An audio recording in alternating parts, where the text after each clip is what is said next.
Entonces nos encontramos en la sesión de prevención y control, la sesión temática, el evento temático 4, en la sesión 5.3, autoridades ambientales. En este momento, la moderadora Ana María Talero, quien es la coordinadora para nuestro programa de prevención y justicia ambiental de Proyost en UNODC, se encuentra cerrando la sala plenaria. Entonces ya en un momento se conectará con nosotros. Mientras tanto, pues yo voy a empezar pues ya con esta sesión.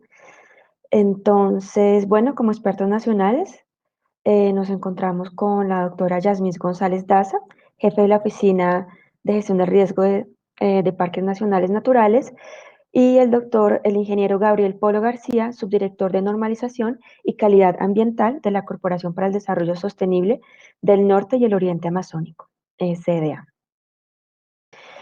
Por la parte de expertos internacionales tendremos el acompañamiento del doctor Leslie Nelson, quien es coordinador de operaciones de fiscalización de la Dirección de Protección de Ambiente del Instituto Brasilero de Medio Ambiente y Recursos Naturales Renovables, el IBAMA.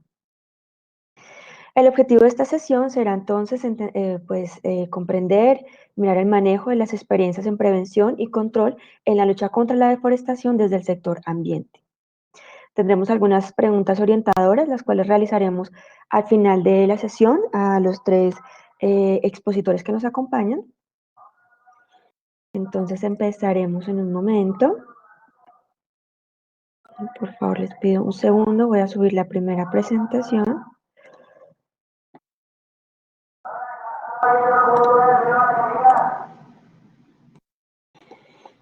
Bien, entonces en nombre de la Oficina de las Naciones Unidas contra la Droga y el Delito, es un honor para nosotros darles la bienvenida al primer foro internacional virtual Experiencias en la lucha contra la deforestación. El día de hoy contamos con este espacio temático en la quinta sesión virtual del foro, relacionada, como ya les comenté, con el rol de las autoridades ambientales en la prevención y control en la lucha contra la deforestación. Entonces vamos a dar inicio con nuestra primera expositora, que es una delegada nacional, la doctora Yasmín González Daza. La doctora Yasmín es jefe de la Oficina de Gestión del Riesgo de Parques Nacionales Naturales, es ingeniera civil, especialista en recursos hidráulicos y medio ambiente de la Escuela Colombiana de Ingeniería. Posee amplia experiencia en el área ambiental y en el sector público, con conocimientos en la gestión del riesgo de desastres, la normatividad ambiental y la normatividad minera.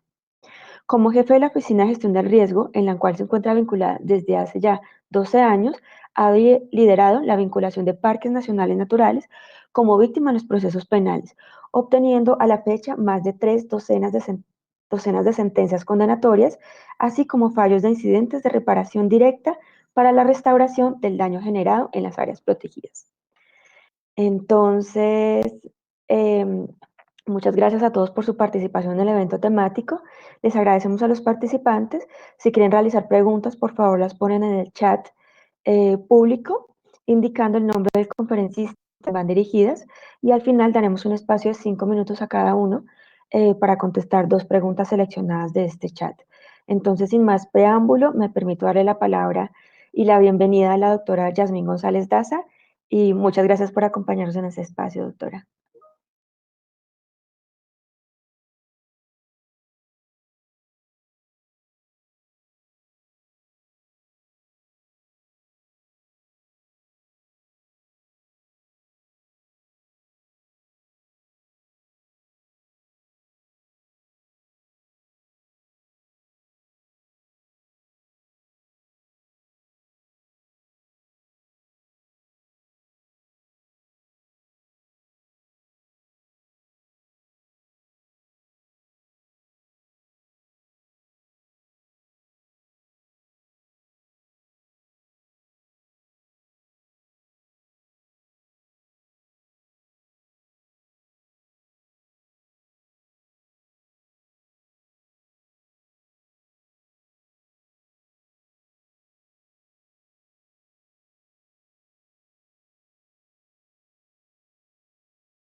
Un momento, por favor, estamos solucionando el inconveniente de sonido de la doctora Yasmín.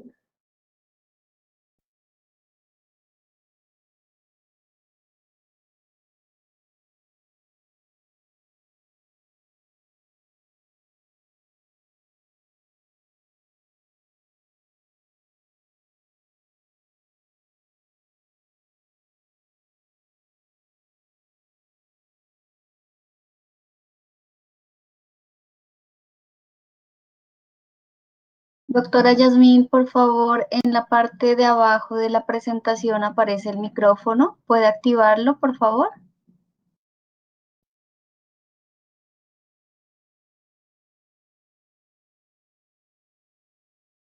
Doctora Yasmín, está apagado su micrófono. En la parte de abajo aparece el botón azul. ¿Puede darle clic al micrófono?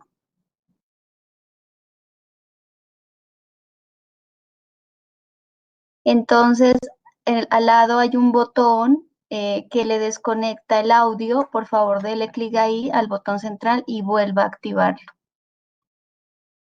con micrófono.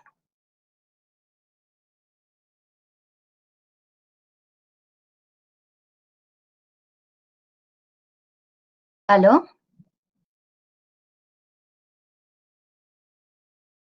No la escuchamos. ¿El botón de micrófono le aparece apagado?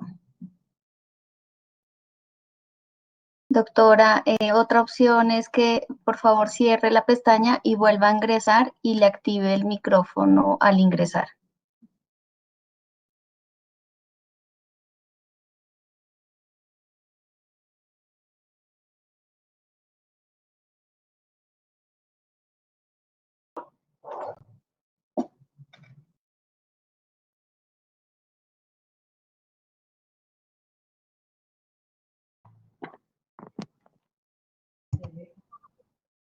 Doctora Bueno, Yasmín, sí, perfecto. ya Muchas que pena gracias. a ustedes. Tranquila. Muchas gracias. Puede encender por favor su cámara para que inicie con su ponencia. Mil gracias. Ahora sí, ya tenemos audio y video. Muy buenos días para todos. Bueno, primero mil disculpas por los inconvenientes técnicos. No sé qué ocurría con el audio, pero bueno, ya lo pudimos solucionar.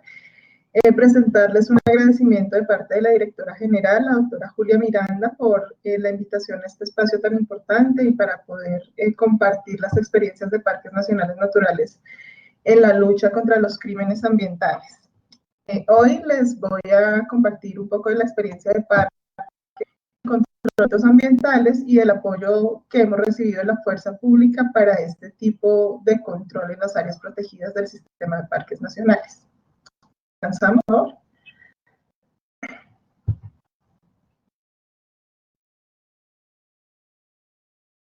¿Pueden avanzar en la presentación? Gracias. Bueno, acá mostrarles un poco cuáles son las actividades ilícitas que se dan al interior de las áreas protegidas del sistema de parques, que básicamente, digamos que se generan a partir de la delincuencia y del tema de actores armados ilegales que tenemos justamente en las áreas protegidas. Estas, como ustedes saben, por ser áreas que están geográficamente distantes en el territorio nacional y son no solamente áreas estratégicas para la conservación, sino también para la movilidad dentro del país, pues se genera, digamos, un interés sobre estas áreas también por parte de actores legales, especialmente vinculados al narcotráfico o al nuevo factor de acaparamiento de tierras que se nos presenta en el país. Entonces, justamente este accionar de este tipo de actores armados, se nos presentan varias actividades ilícitas al interior de los parques. Entre ellas, pues, como ya les mencioné, el tema de presencia y tránsito de grupos, el tema de presencia de minas antipersona, tenemos 26 parques contaminados con minas antipersona, cultivos ilícitos de coca, que de acuerdo con el censo CINSI, pues tenemos en el último año 16 parques todavía afectados con este flagelo. También 18 de nuestros parques reportan tala selectiva y comercialización de madera. En 42 de los parques se reporta una actividad ganadera ilegal. Esto es un dato no solamente de parques, sino también del Censo Nacional Agropecuario, que tenemos los últimos reportes del año 2014. Tenemos actividades ilegales desde las áreas protegidas. En 12 de los parques tenemos minería ilegal y además en 37 parques tenemos ocupación e invasión ilegal. Entonces, esto es como un resumen de cuáles son las actividades ilícitas que se presentan y las cuales están afectando los ecosistemas estratégicos de las áreas protegidas. ¿Avanzamos? Bueno, para entrar un poco más a fondo a cada uno de los delitos que se dan en las áreas, tenemos el tema de cultivos ilícitos. Como les comentaba, 16 parques están afectados, pues en algunos sectores, por cultivos ilícitos de coca, con un total de 6.785 hectáreas, según reporta el censo 2019. El total de área de coca sembrada en los parques se concentra en 3 de ellos, que son los parques Paramillo y Macarena. Tenemos presencia y procesamiento pues, de hoja en algunos de los parques. Y pues también, obviamente, la construcción de aeródromos y carreteras o trochas por las cuales pues ingresan a estas áreas protegidas para instalar los cultivos y después para sacar su producción. Tenemos algunos también identificados corredores de tránsito sobre parques ubicados en zona de frontera, donde, por ejemplo, en el Catatumbo o en áreas limítrofes con Brasil, se han encontrado, digamos, este tipo de actividades muy dinámicas sobre el territorio. Avancemos. Este es un ejemplo de la tala, extracción, transporte y comercialización ilegal de madera, que se presenta principalmente en parques como Paramillo, ubicado en Córdoba. Entonces vemos allí cómo se talan árboles centenarios para poder extraer su madera, procesarla, acopiarla en esos centros de acopio que también vemos en las fotografías, y pues allí se comercializa principalmente al mercado internacional. Entonces este es un factor que afecta gravemente las áreas protegidas. Avanzamos. La pesca ilegal que se da obviamente sobre las áreas marinas protegidas, especialmente es un flagelo que se presenta de manera muy grave sobre los parques del Pacífico. Pues especialmente hemos identificado barcos de bandera extranjera que llegan a las costas colombianas, en las áreas protegidas, a extraer pues recursos hidrobiológicos que se conservan allí. En los últimos años se ha visto pues un fenómeno altísimo de la pesca sobre tiburones, entonces para comercializar ilegalmente sus aletas, pero pues es un factor sobre el cual el gobierno colombiano ha generado una serie de alertas y últimamente pues una reglamentación y una disposición del gobierno nacional sobre la prohibición de la pesca de tiburones en nuestras costas. Avanza. El tema de la actividad ganadera ilegal en los parques nacionales, pues que de por sí la actividad ganadera no es ilegal en ninguna zona de Colombia, pero pues es una actividad ilegal dentro de las áreas protegidas de los parques.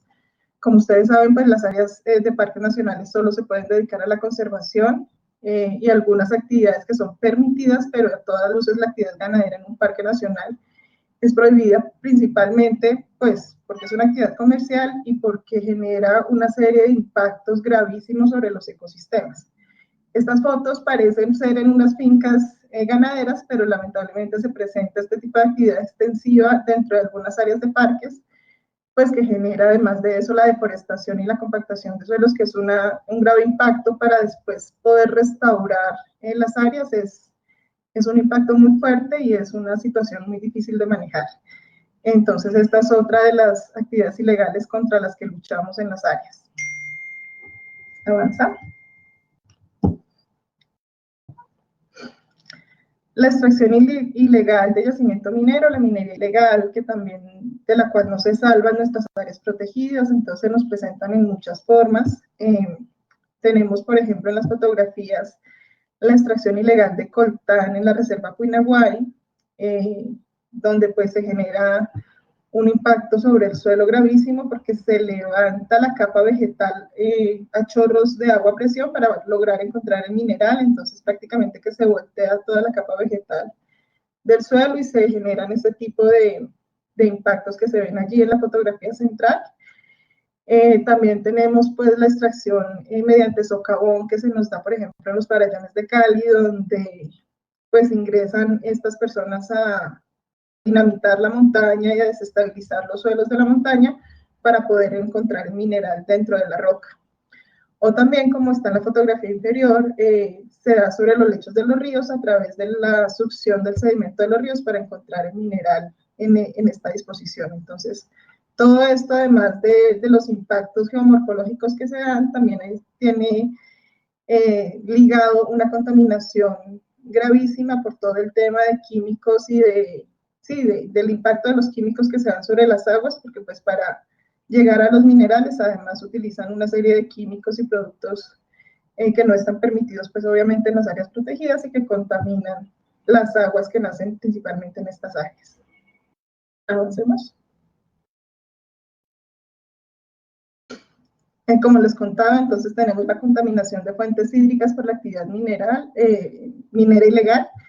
Allí también no solamente se nos dan los vertimientos de los químicos y los productos de procesamiento, sino que también hemos encontrado la desviación de cauces, la construcción de presas para esa desviación. Entonces el impacto en las fuentes hídricas por esta actividad minera es realmente grave.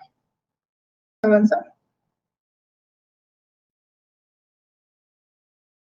Y por último, pues una de los delitos más graves y digamos, menos diagnosticados en el país, que se trata de la caza y el tráfico ilegal de especies silvestres. Obviamente, pues también se da en los parques nacionales naturales y justamente hemos como adelantado un trabajo especial con la Fiscalía y con la Policía para poder adelantar un diagnóstico y tener un poco más certera información precisa de este tipo de actividad ilegal que se da en las áreas protegidas y que pues genera también un impacto grave sobre los ecosistemas. Avanza. Bueno, ya sobre este panorama que les estaba mostrando, quiero contarles un poco cómo es que desde Parques adelantamos intervención para el control de esas actividades ilegales con el acompañamiento de la fuerza pública y los entes de investigación y judicialización del Estado. Entonces, vamos avanzando y les voy mostrando un poco sobre cada delito, en qué instancias participamos y cómo se trabaja. Avanzamos. Bueno, principalmente tenemos unos lineamientos del gobierno nacional. A partir del gobierno del presidente Iván Duque, pues se generó una política de seguridad y defensa en el sector defensa a través de la Alta Consejería para la Seguridad Nacional y el Ministerio de Defensa, en la que el agua, la biodiversidad y el medio ambiente fueron catalogados activos estratégicos de la nación y por ende objeto de protección y defensa activa de la fuerza pública. Entonces, este mandato desde el gobierno nacional y desde el sector defensa nos ha generado un apoyo grandísimo por parte de la fuerza pública para lograr el control de este tipo de crímenes ambientales que se dan en las áreas protegidas. Avanza.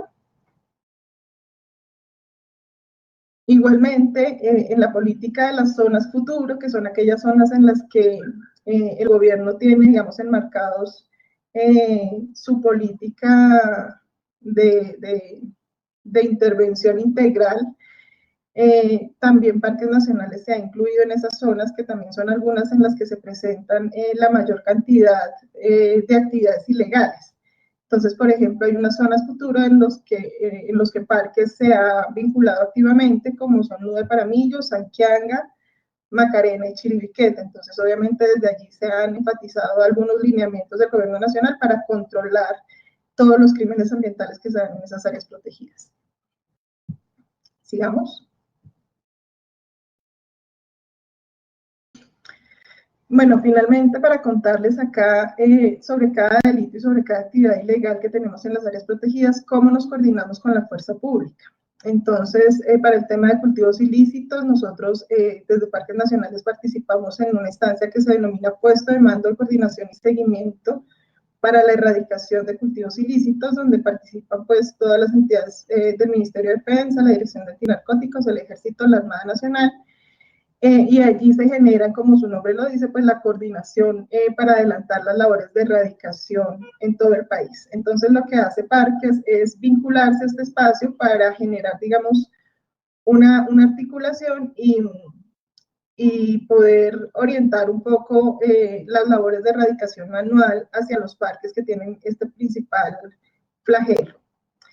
En el tema de deforestación, ocupación ilegal y ganadería, pues estamos obviamente vinculados a la operación del Gobierno Nacional, que es la Operación Artemisa, en la que también está, además de la Fuerza Pública, pues la Fiscalía General de la Nación, y donde Parques participa, digamos, en la definición primero de las actividades ilegales. Parques, como víctima de estos delitos, pues presenta las denuncias penales ante la Fiscalía, y una vez la Fiscalía ordena las operaciones, nos vinculamos también como peritos ambientales, peritos técnicos.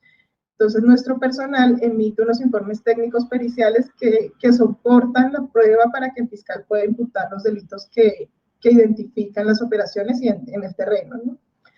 Sobre el tema de pesca ilegal, participamos en la Comisión Colombiana de Océanos, donde también se tiene una circular conjunta entre las autoridades para controlar el tema de pesca ilegal, y pues participa principalmente la Armada Nacional y la Fiscalía.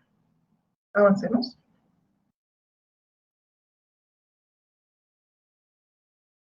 Bueno, para el tema de invasiones ilegales y turismo ilegal, que es un flagelo que se da altísimamente, sobre todo en las zonas costeras, en el área de la costa caribe, donde se ha generado un cúmulo de establecimientos turísticos ilegales dentro de las áreas protegidas. Entonces, no solamente está la actividad turística ilegal que se da allí sin ningún control, sin ningún tipo de permiso, sino también pues la invasión que se da al área protegida, y pues todos los impactos que se generan de una actividad turística sin regulación, ¿no? Entonces todo el tema de vertimientos, de control de residuos, bueno, todo este tipo de cosas que afecta a las áreas y que no tienen ningún tipo de permiso por parte de Parques Nacionales, que es la autoridad ambiental allí.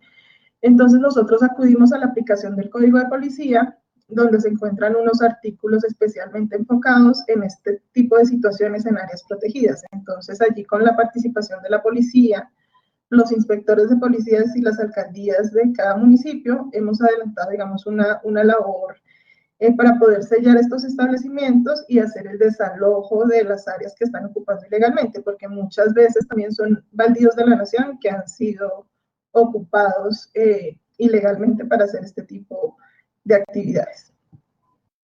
Para el tema de minería ilegal, perdón, la Policía Nacional, el Ejército Nacional y la Fiscalía adelantan pues labores también de control y de operativos frente a este flagelo en todo el país, y pues Parques también nos vinculamos cuando identificamos pues las actividades que ya les mostré en alguna de las áreas protegidas, pues lo hacemos a través de la unidad UNIMIL, que es de la policía, o a través de la Brigada contra la Minería Ilegal, que es del Ejército, en conjunto con la Fiscalía General de la Nación, operaciones pues para frenar y controlar ese tipo de actividades ilegales dentro de las áreas protegidas. Y frente al tema de caza ilegal y tráfico de especies, pues con la Policía Nacional tenemos una estrategia de operativos conjuntos, igual pues vinculada a las autoridades ambientales, pues que en el tráfico de especies, digamos que debemos ser todos articulados para controlar precisamente ese tráfico.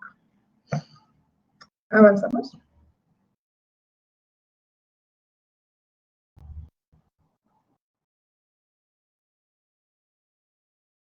Bueno, dentro de resultados a partir de toda esta acción y coordinación que hace Parques, pues justamente hemos adelantado y participamos en más de 125 procesos penales en calidad de víctimas, de los cuales más del 80% avanzan por iniciativa institucional. Es decir, Parques ha liderado la denuncia penal de la Fiscalía General de la Nación por estos delitos, y en todos nos hemos vinculado como víctimas y levantamos pues el impulso del proceso para que todos estos procesos lleguen finalmente a dar con un responsable. Estamos con la nación más de 3 docenas de condenas, como les contábamos al inicio. Tenemos más o menos medio centenar de condenados entre nacionales y extranjeros por delitos como violación de frontera, daño a los recursos naturales, invasión de áreas de especial importancia ecológica, ilícito aprovechamiento de recursos naturales, explotación ilícita de yacimiento minero e ilícita actividad de pesca. Igualmente, Márquez, después de la condena penal, adelanta unos incidentes de integral que se hacen dentro de la jurisdicción civil para lograr la reparación de los daños ocasionados por estas personas que ya fueron condenadas, pues en las áreas protegidas. La idea es recuperar los ecosistemas que fueron afectados. Entonces, en el incidente de reparación integral, Parques no solamente busca una reparación económica, sino también en muchas veces hemos adelantado otro tipo de reparaciones como, por ejemplo, el mismo infractor, el mismo condenado, adelante la restauración, saque escombros de la actividad minera que se generan tanto, por ejemplo, en Farallones, adelante labores de educación en su comunidad. También nos ha pasado con pescadores que precisamente son los extranjeros, son pescadores nacionales que están vinculados a una comunidad étnica, entonces adelantaron ellos en una actividad de educación dentro de su comunidad para que puedan conocer la importancia del área protegida. Entonces, todo ese tipo de reparaciones se han hecho a través de estos incidentes de reparación y pues los que están allí señalados que son económicos, entonces hemos logrado más de 3.500 millones de pesos a favor de Parques por los perjuicios ocasionados por la actividad ilegal. En el caso del Parque Farallones, hemos obtenido la condena más alta, 7 años, con un preacuerdo de acuerdo a los códigos a los artículos que están allí señalados del Código de Proceso Penal.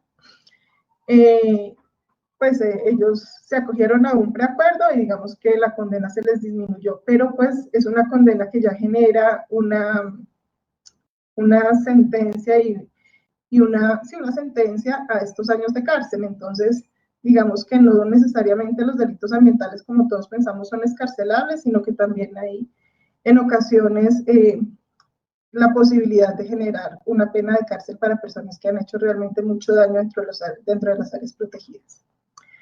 Esto es básicamente lo que les queremos contar desde Parques y estamos atentos a cualquier inquietud que tengan al respecto. Muchas gracias.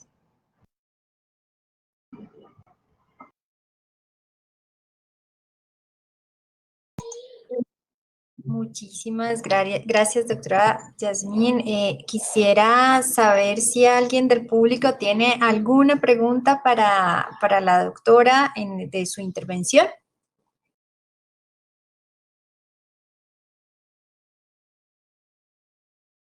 Ok, bueno, muchas gracias. Doctora, muy amable por su intervención. Continuamos con la Corporación para el Desarrollo Sostenible del Norte y Oriente Amazónico, CDA. Le damos la palabra al delegado. Desafortunadamente, el ingeniero Gabriel Polo García no nos pudo acompañar por último, situaciones coyunturales de último momento. Entonces, damos unos minutos para que se conecte el delegado de la corporación para su intervención y le damos la palabra. Bienvenido, muchas gracias.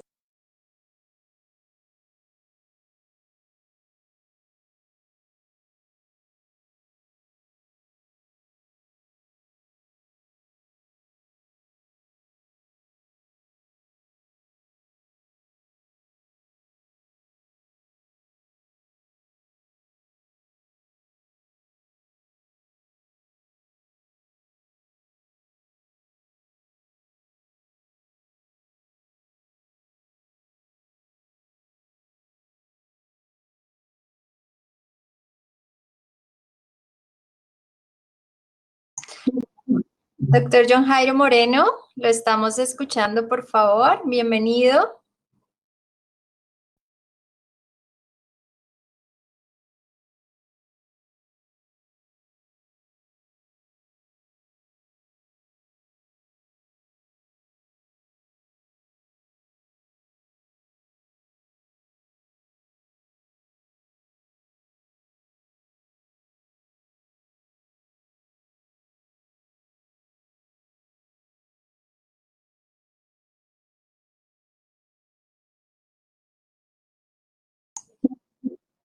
Doctor John Jairo Moreno, lo estamos escuchando, lo estamos esperando.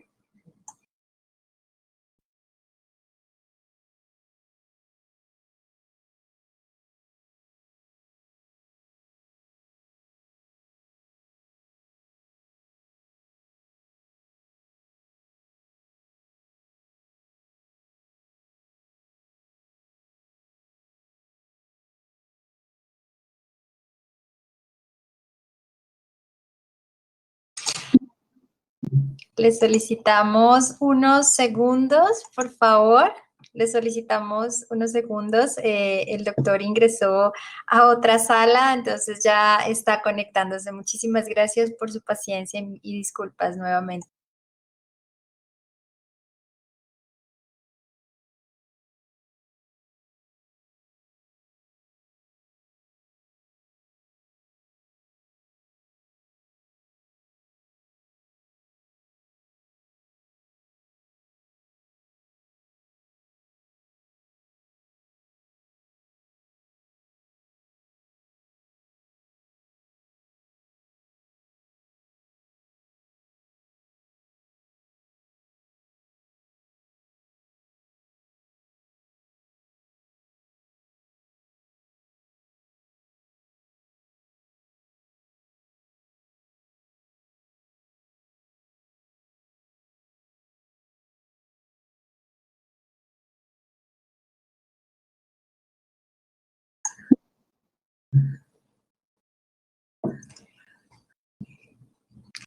Quisiéramos aprovechar mientras se conecta el ingeniero, si tienen alguna pregunta del público para la doctora Elizabeth,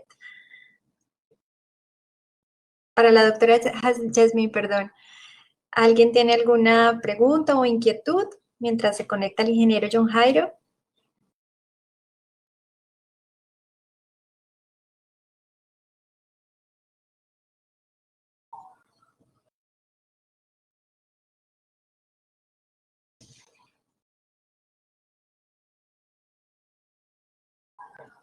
Bueno, creo que ya tenemos al ingeniero conectado.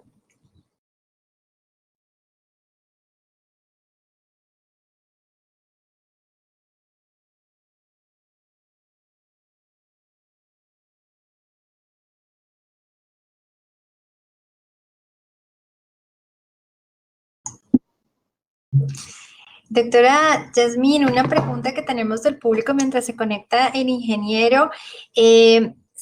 ¿Parques Nacionales Naturales tiene ya un inventario o censo de los ocupantes que se encuentran en estas zonas de especial importancia ecológica?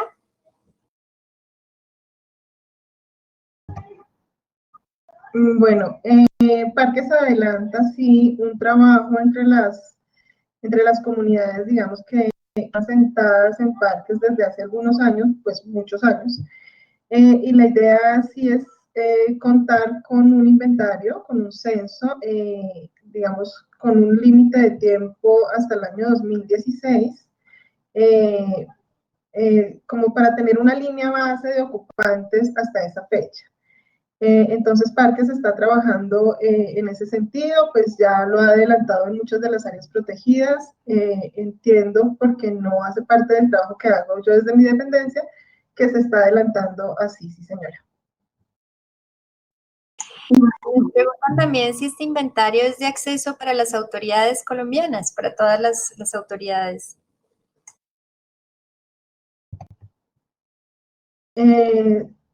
Pues hay una base de información que se puede compartir. Adicionalmente, pues digamos que desde la subdirección de manejo, que es la que hace este trabajo con las comunidades, se está adelantando un censo muy detallado.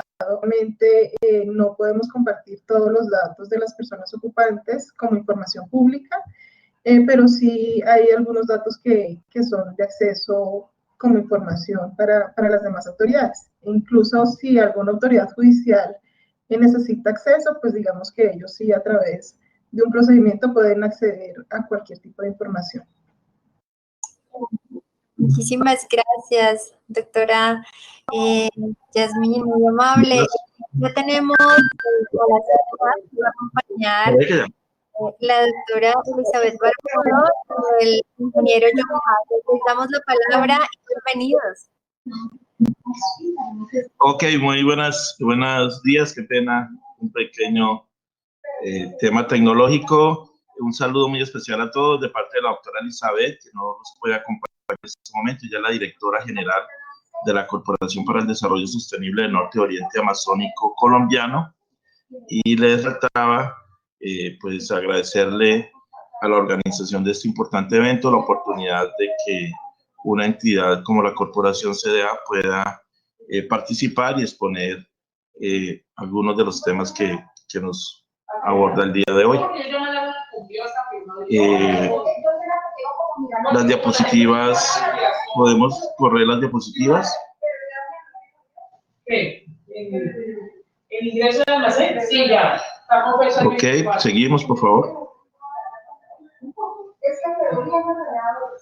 Bueno, yo se lo digo ahí.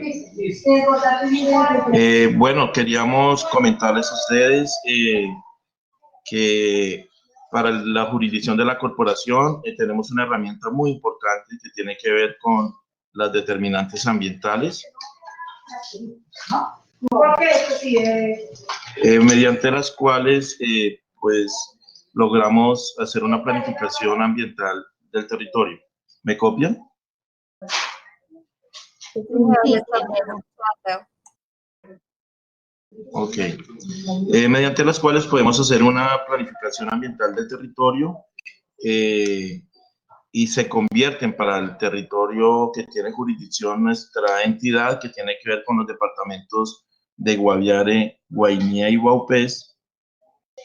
Y digamos que es una estrategia por medio de la cual logramos que los planes de desarrollo, que las herramientas de planificación territorial en la región estén acordes con el estado legal del territorio, con la normatividad ambiental existente en cuanto al estado legal del territorio y con el potencial tanto biofísico como social que tiene la región de la cual nosotros hacemos partícipe y de la cual pues tenemos aproximadamente 18 millones de hectáreas en la jurisdicción.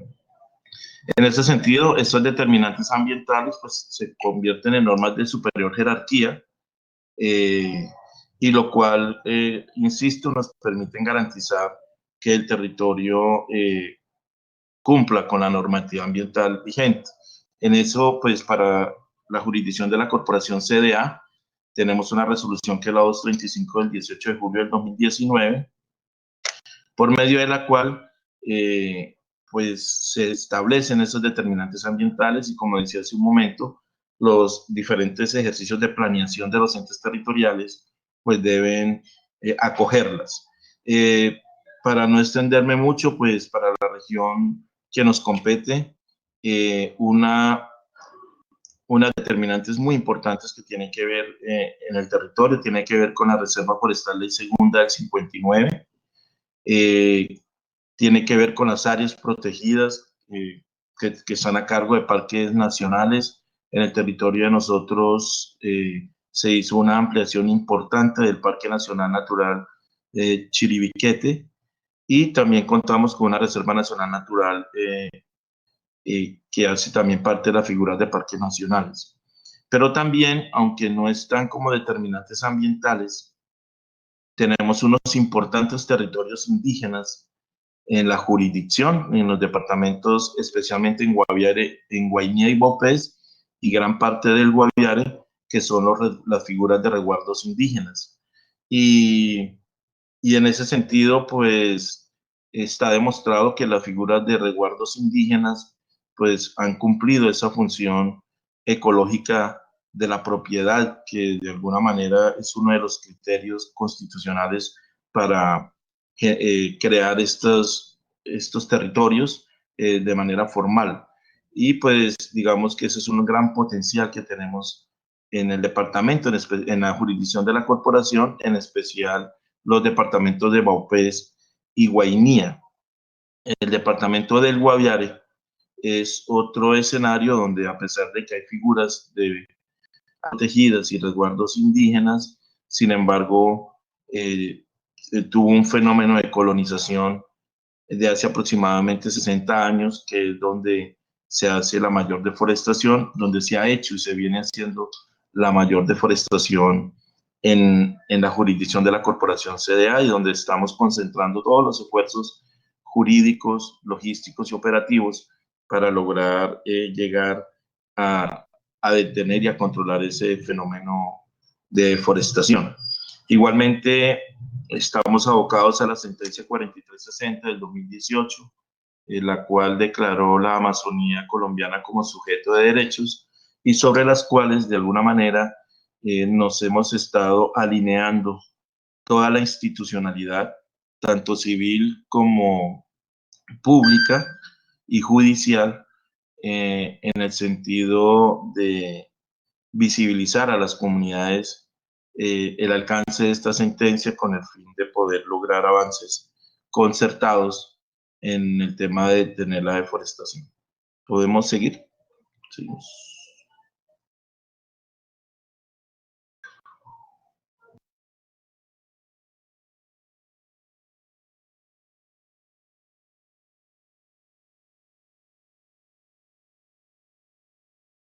Bien, si no, ok, en cuanto a este legado, estado legal del territorio, lo mencionaba hace un momento, está basado, está incorporado todo el tema de las determinantes ambientales. Insisto, el área de la jurisdicción de la Corporación SEDA tiene una connotación muy importante, especialmente en el departamento del Guaviare, ya que pertenecemos a todo lo que es el área de manejo especial de la Macarena, una parte de lo que se sustrajo de la Reserva Forestal Ley Segunda, donde se permite, digamos, el desarrollo de actividades agrícolas y pecuarias de manera sostenible y la titulación de predios, pero sin embargo, resaltamos para todos los efectos que esa zona, donde de alguna manera, entre comillas, se ha hecho un desarrollo controlado de ocupación del territorio, si, a pesar de eso seguimos siendo un área de manejo especial, ligado a todo lo que es el componente del área de manejo de la MEN, que involucra 4 parques nacionales y varios distritos de manejo integrado. Entonces, consideramos que para el departamento del Guaviare hay un estado legal muy bien definido, muy claro. Sin embargo, pues existe la problemática de la ocupación, de la intervención antrópica en muchos de estos escenarios, llámese Reserva Forestal Ley Segunda, llámese Reservas Forestales Protectoras Nacionales, llámese inclusive los mismos resguardos indígenas e inclusive en parques nacionales naturales. Y eso pues tiene de fondo toda una dinámica social que se ha dado y, y redundamos en una gran debilidad institucional para atender esta problemática. ¿Seguimos?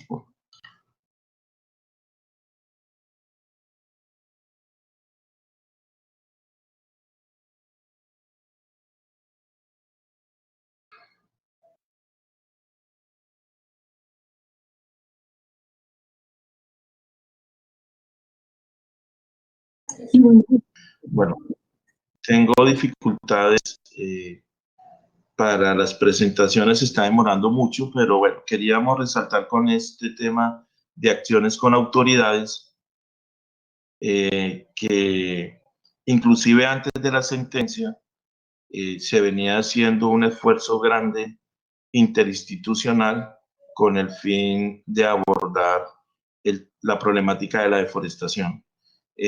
Hacíamos lo que se llamó en algún momento, inclusive las mesas forestales, que hoy están fortalecidas con la dinámica del apoyo de la cooperación internacional que tenemos en el territorio, un acercamiento muy importante con las fuerzas militares, tanto de policía como de ejército, buscando los mecanismos por medio de los cuales se pudiera avanzar en el control a la deforestación.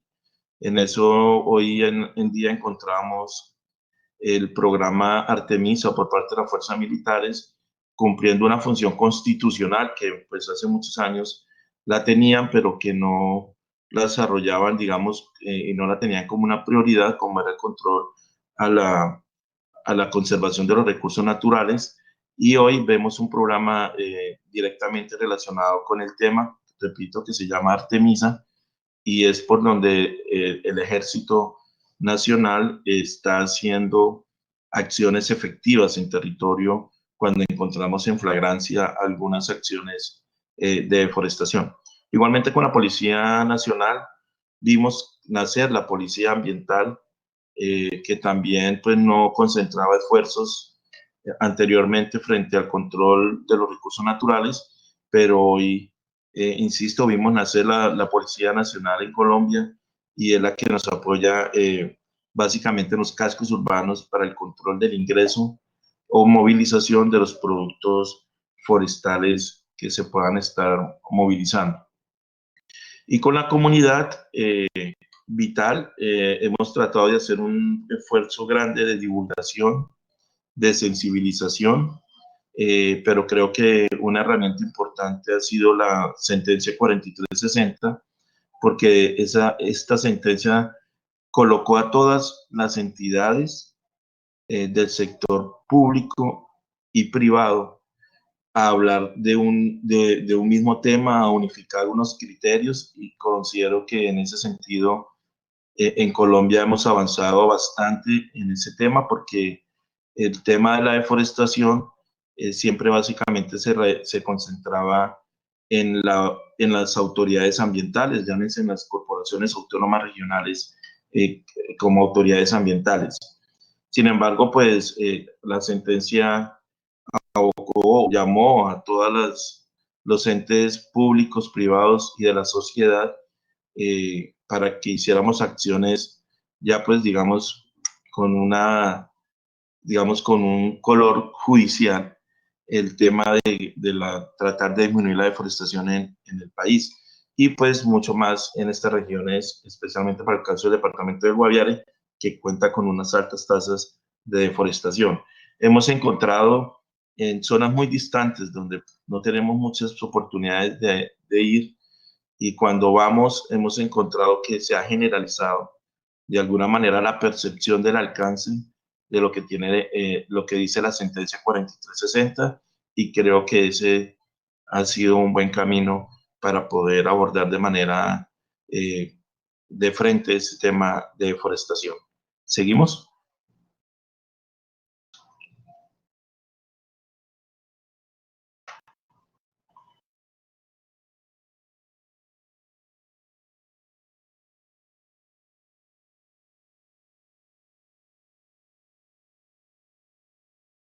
Bueno, yo creo que esto es una gráfica de lo que estaba comentando, de la articulación con la Fiscalía, un actor importante, muy importante, la Fiscalía, para articular el procedimiento como delito ambiental y como crimen ambiental, ¿no? Pues las corporaciones nos vemos abocados a conceptos técnicos, a atender en tiempo real una situación, pero ese fortalecimiento que ha tenido la Fiscalía, las Fuerzas Armadas, han permitido de que podamos hacer una actuación más contundente en términos ya de delito o de crimen ambiental, como está tipificado en la normativa ambiental colombiana, el tema de la deforestación. ¿Seguimos?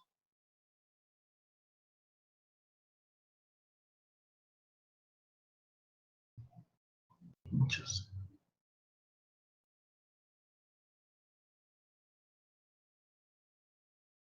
En cuanto al, digamos, de los reportes que tenemos, hemos venido haciendo un seguimiento muy detallado, articulado con el IDEAN, articulado con el sistema de monitoreo de bosques y carbono, que es el programa, digamos, es una estrategia nacional donde intentamos hacer un monitoreo permanente a través de las herramientas tecnológicas, con el fin, pues, de priorizar acciones de control.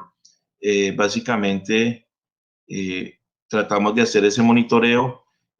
Tenemos que resaltar que nosotros tenemos un régimen unimodal de lluvias, donde básicamente tenemos un invierno bastante marcado durante 7 u 8 meses, y los otros restantes 4 meses es la época de verano, y es la época donde más encontramos incidencia de la deforestación. Seguimos y les muestro un dato de todo este seguimiento. Con este seguimiento y estudios multitemporales, logramos determinar las tasas de deforestación que se han venido dando en los últimos años en algunos sectores. Y pues notamos que han habido unos picos, pues cuando llegó la colonización, el tema de los cultivos ilícitos nos generó unos picos importantes. Luego la ganadería extensiva nos está generando las mayores tasas de deforestación. Y en el promedio acumulado, pues podemos observar que para el año 2019 tuvimos un acumulado de aproximadamente 24.200 hectáreas de bosques deforestados. Continuamos, por favor, muestro otra diapositiva. Veníamos con unas tasas, llegamos a tener un pico histórico de 38.000 hectáreas anuales, que nos generaron unas alertas, nos generan alertas de deforestación bastante complejas en el año 2020. Como podemos observar en la gráfica, en los meses entre enero, febrero y marzo, que es la época de verano, es donde se dispara la deforestación, la tala y quema de los bosques. Este ha sido un comportamiento histórico desde hace 60 años. Nosotros esto lo tratamos porque de hace unos 3 o 4 años para acá hemos sido visibilizados a nivel nacional frente a esta problemática. Gracias, pues hay que reconocerlo, los gobiernos de turno que miraron hacia la Amazonía, especialmente el gobierno anterior y el gobierno actual, sobre esta problemática, porque antes éramos totalmente ajenos y no éramos visibles ante el país frente a esta problemática de deforestación en Colombia, pero hoy, y hoy lo decimos, que este gráfico para el caso del año 2020 es una réplica histórica de hace 60 años, del cual ha sido el fenómeno. Y pues tenemos una gran debilidad institucional en la región para poder hacer un control efectivo, dado el territorio. Como les decía, tenemos una jurisdicción de 18 millones de hectáreas. Para el caso del departamento del Guaviare, aproximadamente entre 6 millones de hectáreas, que pues nos limita mucho el control. ¿Seguimos, por favor?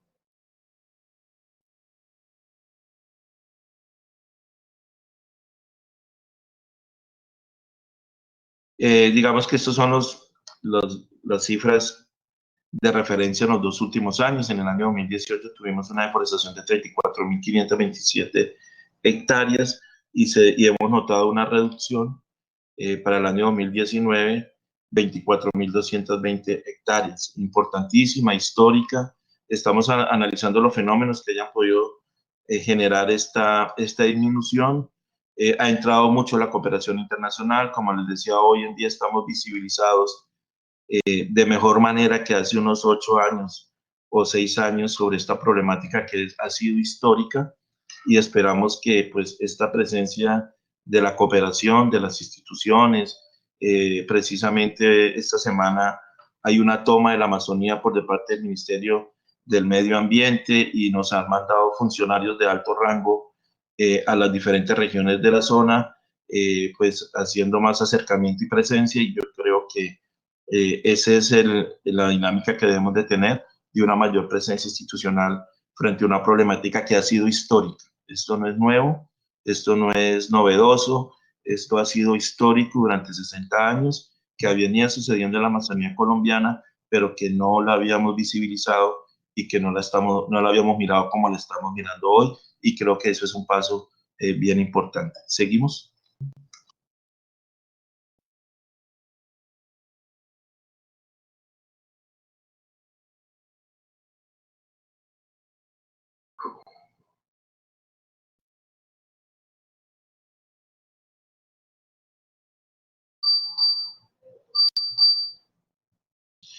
Bueno, está muy lento el retorno de la presentación y son bastantes. Entonces yo quiero ver cuánto tiempo tenemos, doctora Ana María.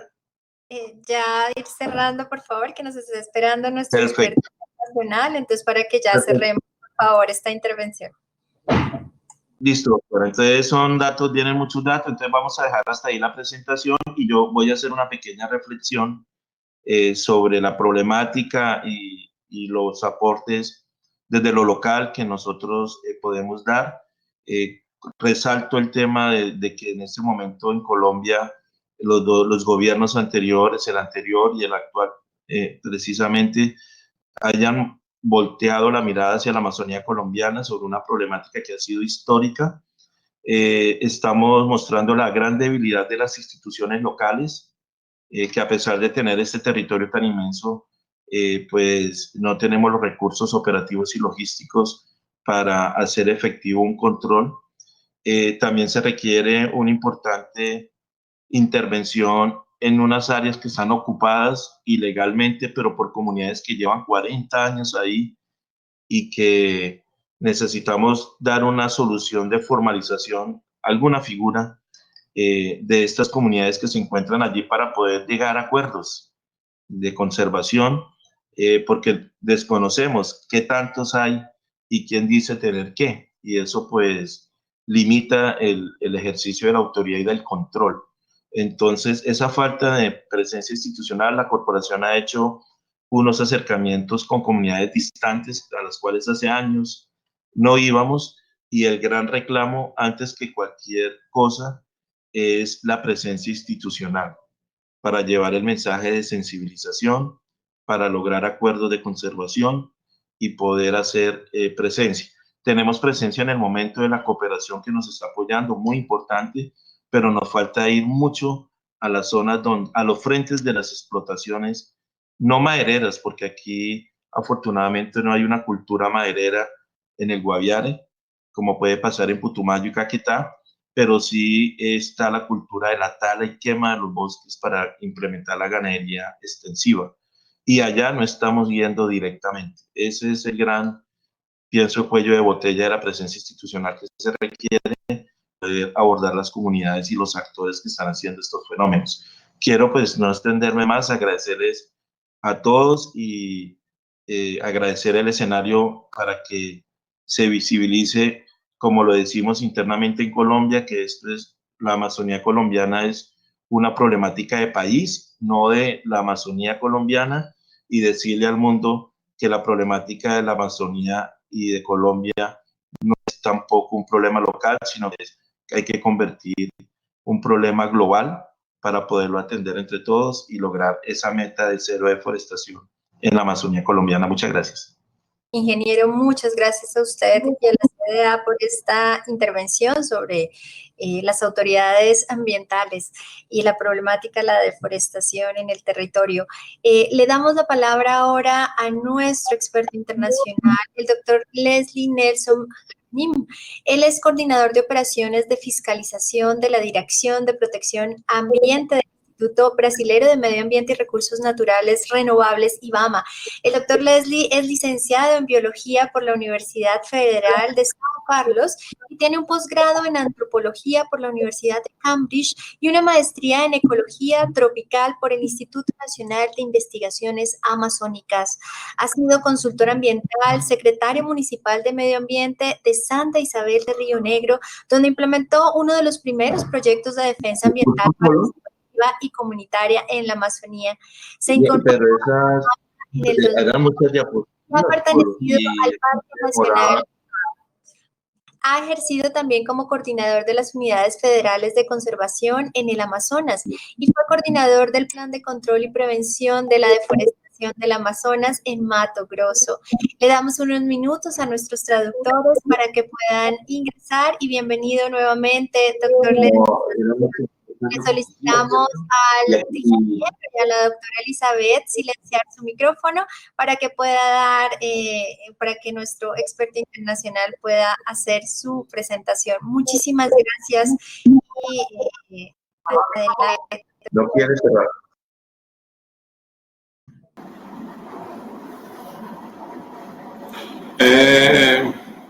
Aqui é boa tarde no Brasil.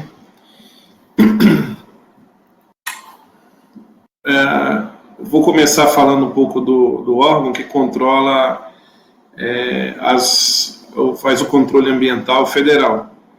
O IBAMA é uma instituição, e aqui no Brasil, antes de falar sobre isso, no Brasil nós temos um modelo de federalismo parecido com o americano, Então, os estados e municípios têm uma bastante autonomia em relação a normas, embora que todos tenham que obedecer aos parâmetros federais, né? Os estados e os municípios, eles também são protagonistas do controle ambiental. Não existe o controle central, ele é mais maleável.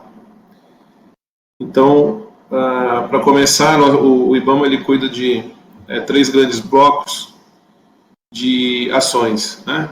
Aquelas em cima da poluição, da contaminação, em cima da utilização de recursos naturais e também na proteção de territórios. Todos esses de acordo com os interesses da União. Então, nós estamos em portos, aeroportos, fazemos o controle de fabricação e de transporte de produtos perigosos. O patrimônio genético também é do nosso controle, e especificamente na questão da fauna, sobre o tráfico de animais, tanto internamente como o tráfico internacional, controle da pesca continental e pesca marítima, e dentro da proteção de territórios, eu destaco aí a proteção dos territórios indígenas e também das unidades de conservação, que são as reservas naturais. Nós damos apoio, existe outro órgão que cuida disso, não é o IBAMA, que é o responsável pela gestão, mas nós apoiamos a fiscalização, o controle desses territórios. E algumas áreas, biomas protegidos, como é o caso da Amazônia.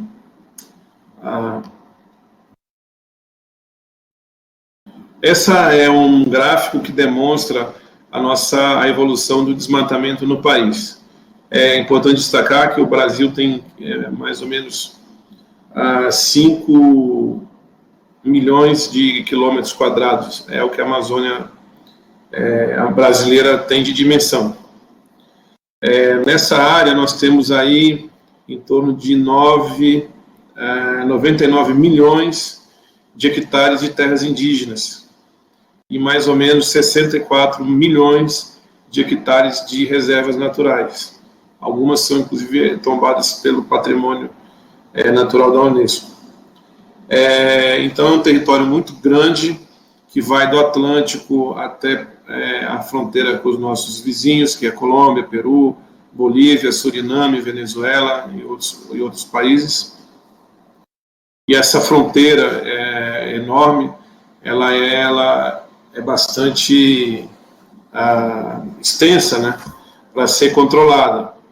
Né? A gente tem mais ou menos metade, um pouco mais da metade do território nacional ocupado por essas florestas. Então, nós estamos trabalhando hoje, né, com extensões maiores do que a Europa. E aí, para isso, nós temos que dispor de tecnologia. Não é possível estar ocupando essas áreas todas e intervindo nessas situações críticas num território dessa dimensão. Então, nós temos aí, né, historicamente, desde da série, que começou a ser registrada desde 88, né, com a tecnologia que se dispunha naquela época, nós temos aí 2 períodos importantes do desmatamento, né, que foi no meio da década de 90 e dos anos 2000. Né? A partir de 2004, nós tivemos o último grande pico do desmatamento, que ele atingiu, como vocês veem no gráfico, 27 mil quilômetros quadrados. A partir daí, você verifica uma queda, né? Essa queda ela é explicada principalmente pelos sistemas de controle que foram desenvolvidos, os sistemas tecnológicos que se referem ao monitoramento por satélites, né, pelos satélites brasileiros, e também com a relação com outros satélites de outros países, e também com a tecnologia de rastreamento da madeira. Foi quando começou, então, o sistema eletrônico de controle da produção florestal. Então, você vê essa queda, e ao final, né, lembrando também que nessa época o país vivia um crescimento bastante importante, e você tem aí uma valorização da moeda, e você tem aí que as commodities brasileiras ainda não tinham o valor que tem hoje. Isso eu vou falar um pouco mais à frente.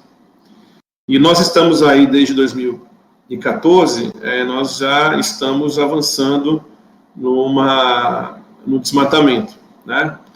Em 2014, lembro que houve uma crise internacional. Em 2014 tivemos também um problema, uma grave crise política, e em função disso nós tivemos aí o avanço do desmatamento. As regiões no Brasil que são mais problemáticas em relação ao desmatamento, é este arco ao sul da Amazônia, né? Esse arco nós chamamos de arco do desmatamento, que é a área principal de atuação, onde são os alvos do nosso controle. Né? Essas regiões elas variam, ora em função da sazonalidade, das mudanças entre as estações. Nós temos, como temos terra ao hemisfério norte, então a estação chuvosa ela varia entre o estado de Roraima, que é o estado mais ao norte, e os estados ao sul. Então, essa mancha vermelha, que é onde se concentra o desmatamento, ela pode estar mudando ao longo do ano nessas regiões. Esse foi o último registro aí de outubro, que é o registro consolidado das áreas. Essas áreas mais centrais, onde se vê o desmatamento, são os eixos rodoviários, né? As estruturas rodoviárias que foram feitas nos últimos anos, elas levaram, então, a esse desmatamento. Embora a estratégia do governo tenha sido a criação de áreas protegidas e da consolidação de terras indígenas, nesses trechos, essas áreas elas sempre estão sob ameaça, né? Então, se tentou criar uma cortina de áreas protegidas ao redor desses eixos de rodovia. E hoje nós temos um conflito muito grande dessa ocupação, que ela acaba invadindo os territórios, e o que gera vários conflitos com os povos tradicionais, muita violência, né? Hoje as regiões de maior violência no país não só estão concentradas nas cidades grandes, mas essa região do arco do desmatamento. Eu não tenho mais aqui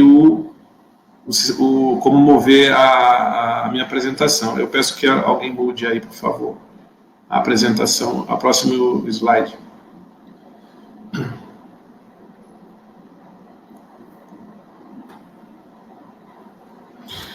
Basicamente, eu acho que isso é bastante comum aos países da bacia amazônica, mas nós temos aí um sistema que favorece o desmatamento. Esse sistema, na verdade, é a causa do desmatamento.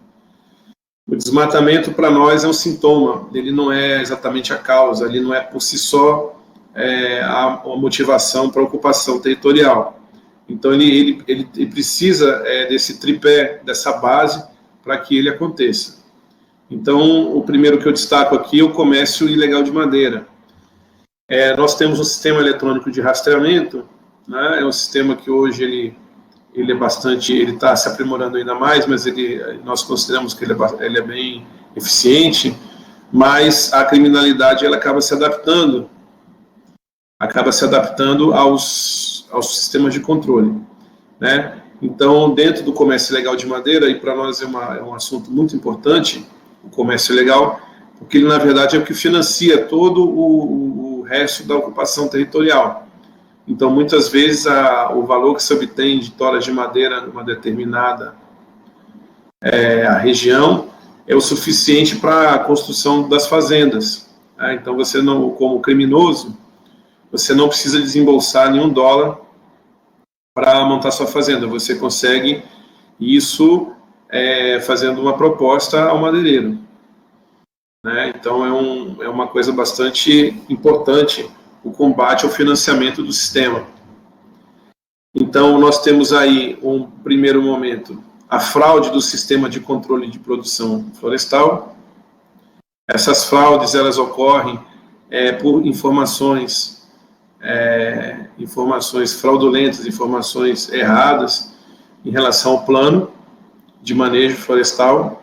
Esses planos de manejo acabam gerando nos sistemas créditos florestais, que correspondem ao volume de madeira extraído daquela região legalmente, só que, na verdade, essa madeira ela é fantasma, ela não foi retirada efetivamente, né? ela, na verdade, ela acaba esquentando a exploração clandestina. Essa, sim, muitas vezes ocorre nas áreas protegidas. Então, muitas vezes o potencial de madeira de uma região, depois de esgotado, ele ainda pode produzir créditos florestais por meio de planos de manejo fraudados. E isso alimenta a exploração que acontece na área mais avançada do desmatamento. E também temos fraudes no transporte e no comércio de produtos florestais. Isso a gente apresenta um pouco mais à frente. Em relação à ocupação da terra, né, nós temos hoje um problema muito grande em relação à documentação da terra. O país ele ficou fragilizado na região amazônica em relação à falsificação de documentos. Era muito fácil falsificar essa documentação. Né? Aí, como isso passou a ser feito de forma eletrônica, isso já diminuiu bastante. Então, outros métodos também foram criados para continuar essa ocupação. Essa ocupação nós chamamos aqui no Brasil de grilagem de terra, tem um nome específico. Ela se refere aos grilos que eram usados para envelhecer os documentos. Então, você com um documento, uma folha de papel nova, você conseguia dar uma aparência de velha. Esse nome continua sendo usado até hoje aqui pela gente. Então, você tem uma abertura ilegal de fazendas, né, e a falsificação de documentos, embora ela tenha diminuído, ela ainda é existente, né, ela ainda acontece de forma eletrônica. O país ele tem um problema em relação também a essas ocupações, né? Hoje, em função da quantidade de áreas abertas, que é impossível ser fiscalizadas, o que acaba acontecendo é que essas áreas novas acabam sendo utilizadas para a produção, principalmente da produção de gado bovino. Então, essas grandes áreas, embora se tenha aí uma ação de fiscalização, muitas vezes as pessoas que estão ali são levadas de outras regiões do país apenas para emprestar os documentos para que seja aplicada a penalidade nessas pessoas. Mas, ao final, elas conseguem produzir nessas áreas e o que elas produzem acaba sendo comercializado por fazendas que são regulares. Então, a partir de uma fazenda regular, há uma abertura de franquias de novas áreas, e essas áreas não precisam ser regularizadas, porque elas, ao final, por conta da quantidade, acabam produzindo a carne, e esse gado, esse boi, ele acaba sendo comercializado por uma fazenda regular, né? Isso tem uma implicação, porque hoje a maior parte dessas commodities da Amazônia, elas são para exportação. Então, na verdade, essa rastreabilidade, esse rastreamento do gado ou dos produtos de grãos que são produzidos na Amazônia, é importante para que a gente possa identificar a origem e finalizar, encerrar essa cadeia exportadora, né? Agora, tudo isso só ocorre se há corrupção. E a corrupção aqui, que eu me refiro, é no caso de técnicos, engenheiros florestais, por exemplo, de profissionais que acabam falsificando as informações de planos de manejo e também de permissões que são dadas pelos governos dos estados, que também é bastante comum, né? O IBAMA não dá esse tipo de permissão, não é o órgão responsável pelas permissões, mas nós acabamos investigando esse tipo de autorização. E a corrupção, portanto, fecha esse ciclo perverso do desmatamento. Então, destaco o principal eixo é o comércio ilegal de madeira em função do financiamento que ele produz. A grilagem, uma vez burlada, ela consegue entrar numa cadeia produtiva e aí também gera muito lucro, e todo esse dinheiro ele vai também ser usado para a compra das autoridades, né? Pode passar o próximo.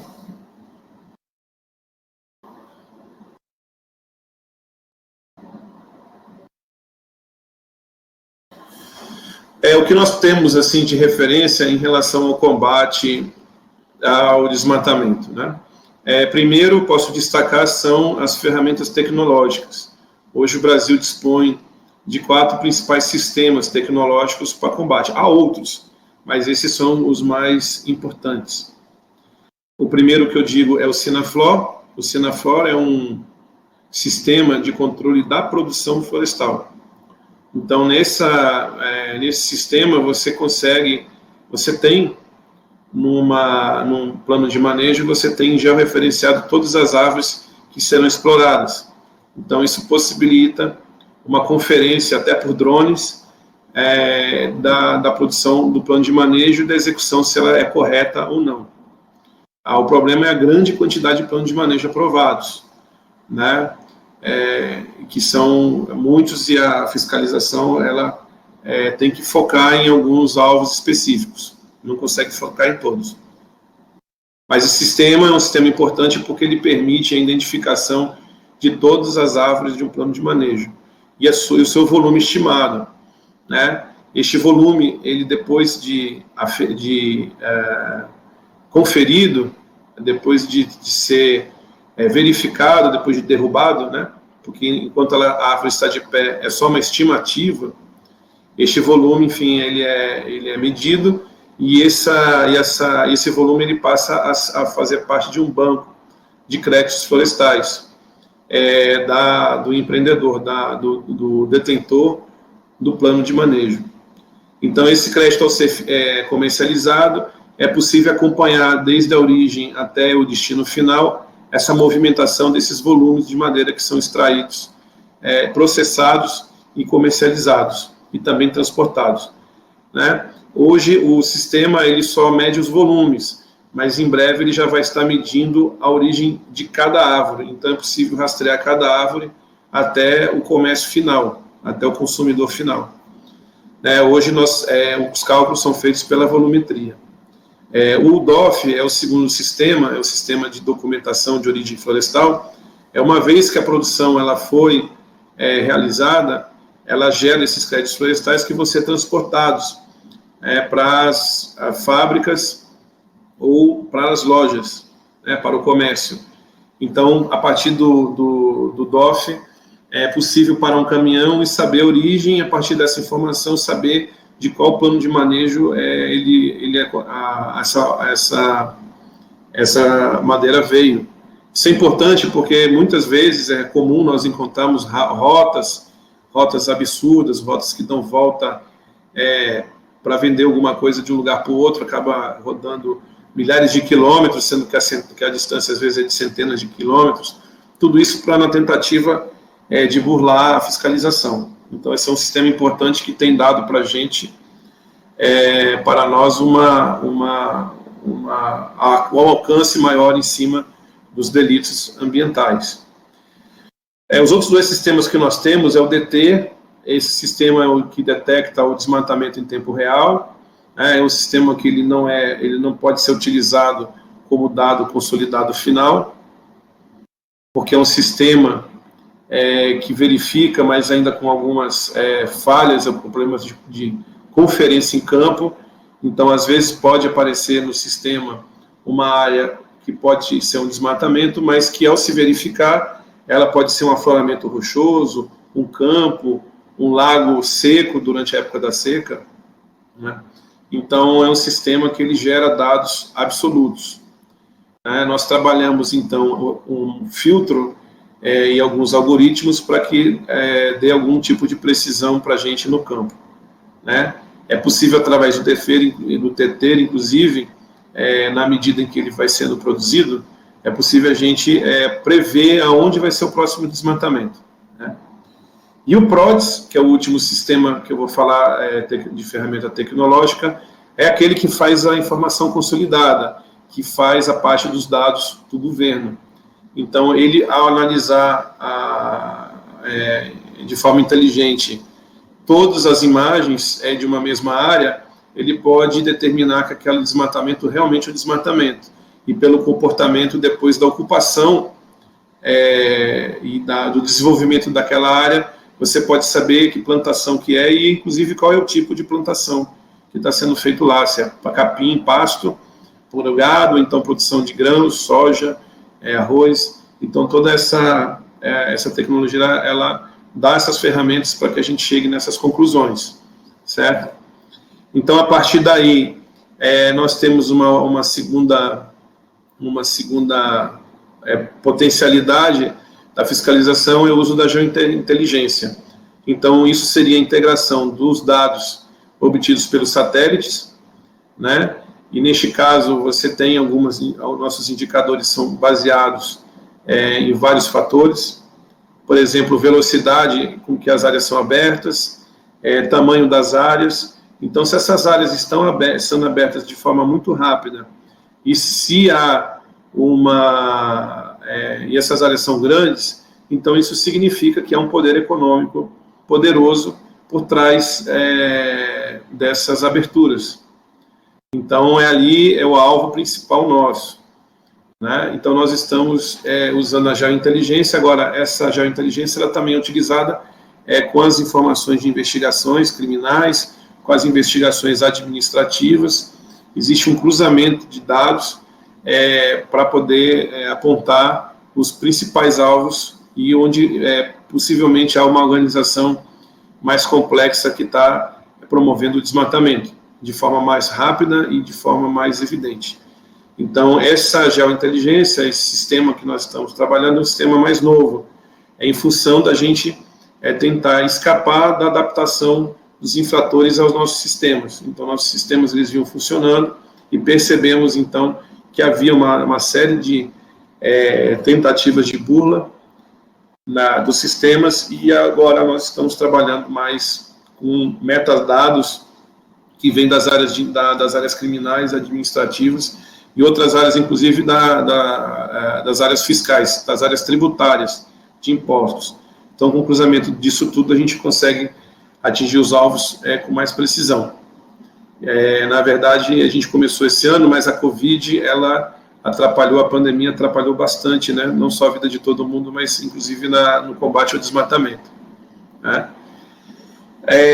A outra técnica que nós usamos é a dissuasão. Então, a legislação brasileira, ela permite atacar o coração financeiro das organizações, né? Desde que foi aprovada a Lei de Crimes Organizados, né? Houve algumas modificações, então nós destruímos equipamentos, é exemplo do que se faz com o narcotráfico, né? Nós apreendemos os materiais, dando já o imediato perdimento, e também existe um outro sistema, que é o de embargos, né? Nós embargamos áreas desmatadas ilegalmente, esses polígonos, esses vértices, essas coordenadas são imediatamente repassadas a um sistema público. Então, a pessoa que tem uma área embargada, ela não consegue o financiamento bancário para sua atividade agrícola, por exemplo. Existe um bloqueio em relação a qualquer tipo de financiamento, de apoio financeiro para essas áreas que contenham embargos. Então, essas são as nossas fortalezas em relação à questão do combate ao crime ambiental. Destaco essas três, há outras, evidentemente, mas essas são as três mais importantes. A dissuasão ao capital empregado no crime, a geointeligência e as ferramentas tecnológicas. O próximo, por favor.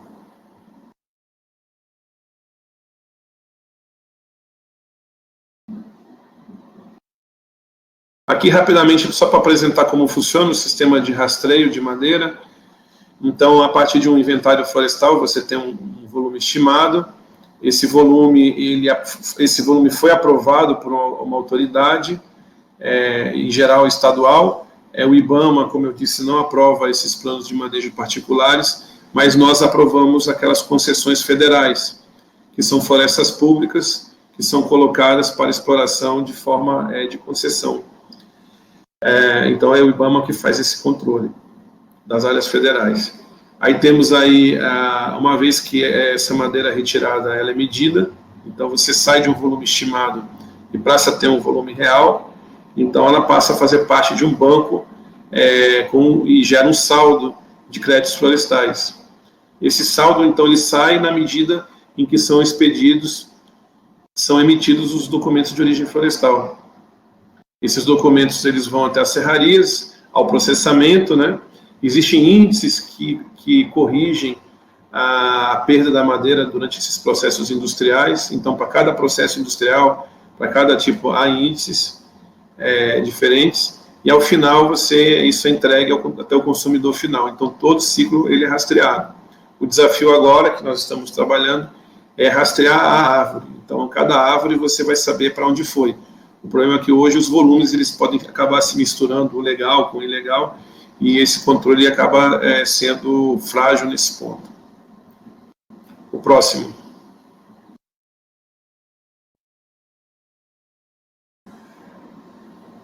A nossa dificuldade qual é? A primeira é em relação à organização criminosa que se estabeleceu. As organizações que fazem o desmatamento, elas acabam sendo bastante complexas.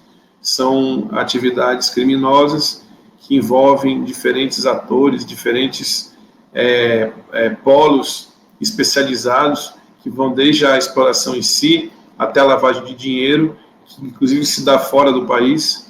Então, ela ficou bastante complexa para ser lidada de forma rápida.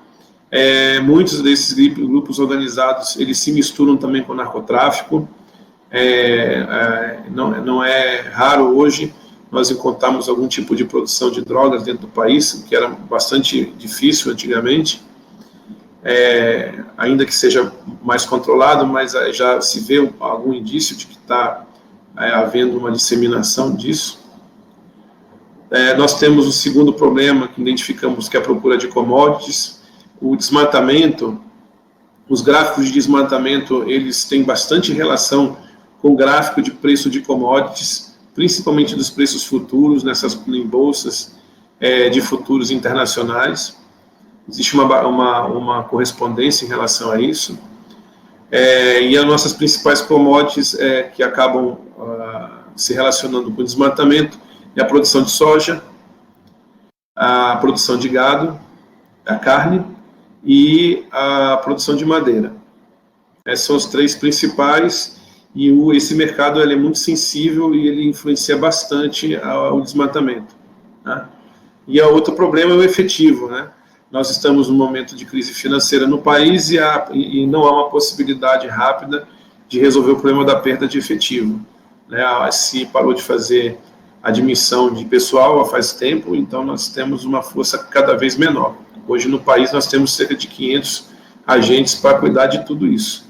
É lógico que no momento de crise, atualmente o Brasil conta também com as suas forças armadas no combate ao desmatamento. Então o governo ele acionou as forças armadas para essa atividade. Mas as nossas forças armadas elas sempre foram dedicadas à segurança nacional e não à segurança pública.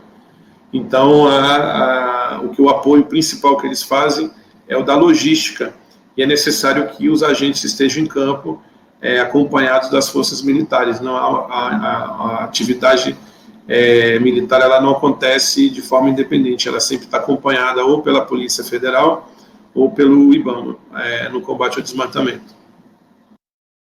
Era isso que eu gostaria de apresentar como o tema aqui do desmatamento e o controle e as experiências nossas nesse combate ao desmatamento na Amazônia. Muito obrigado.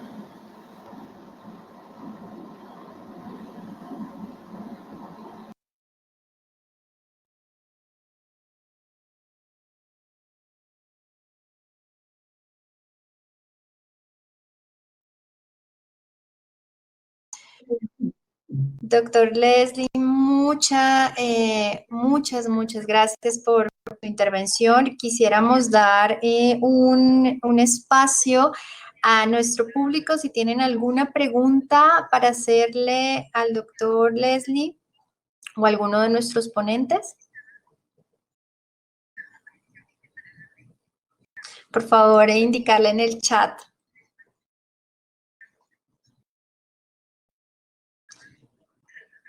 El señor Omar Sotelo nos está diciendo que una pregunta para la CDA.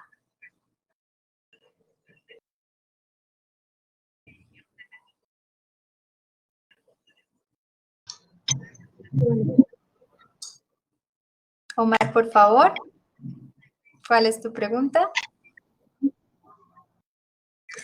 Nos dice el señor Omar, ¿qué acciones de control y vigilancia tiene planeada la CDA dentro de su jurisdicción para final de año, ya que es uno de los periodos en los cuales se presenta la mayor deforestación en la zona, específicamente en los sectores de Nucac, Chuapal y Tilla, Marginal de la Selva y Calamar, Miraflores?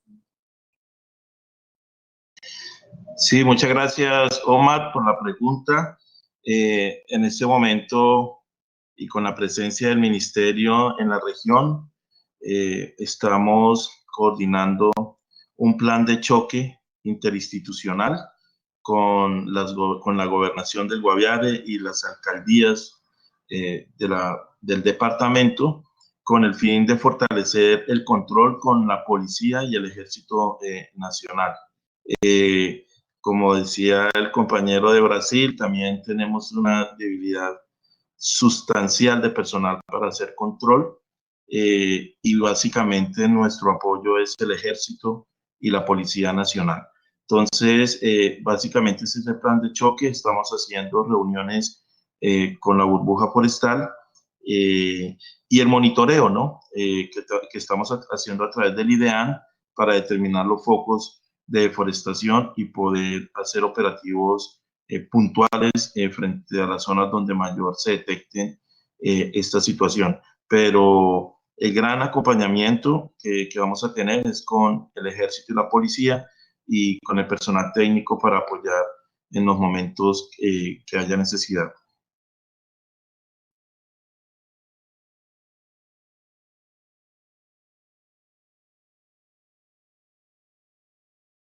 Muchísimas gracias a la CDA, al ingeniero por su intervención. Vemos que no tenemos más preguntas en este momento, así que damos por terminada esta sesión del día de hoy.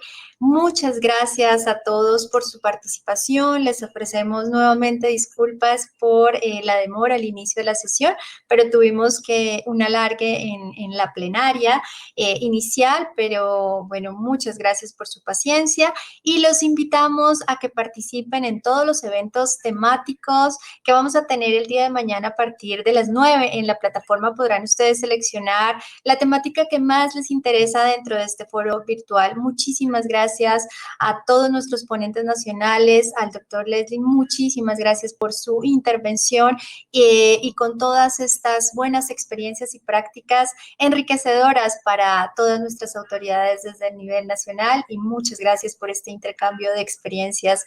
Muy buenas tardes a todos y feliz día.